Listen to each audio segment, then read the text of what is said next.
తమిళనాడు రాజకీయ సంక్షేమం అడుగడుగునా రసవత్తరంగా సాగుతుంది.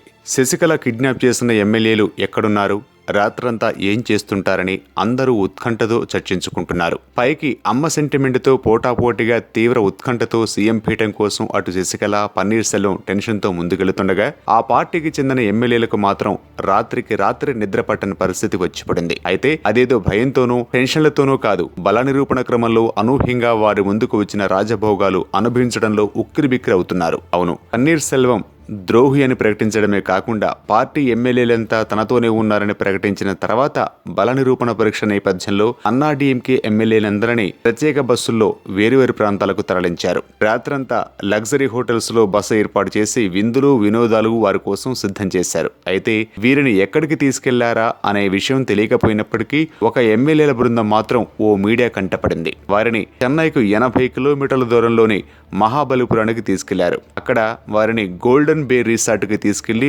విందు వినోదాలతో పాటు బీచ్ మసాజ్లు, వాటర్ స్కైయింగ్లు ఇలా ఎన్నో అబ్బురపడే ఏర్పాటు చేశారు. అంతేకాదు వారి ఫోన్లన్నింటినీ పక్కన పడేసి పూర్తిగా వినోదంగా గడిపే చర్యల్లోనే ముంచెత్తారు.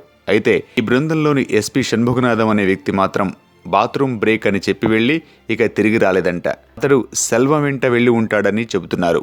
అలాగే ఈ గోల్డెన్ బే రిసార్ట్ వద్ద దాదాపు సీఎం క్యాంపు ముందు ఉండే స్థాయి భద్రతను ఏర్పాటు చేశారట.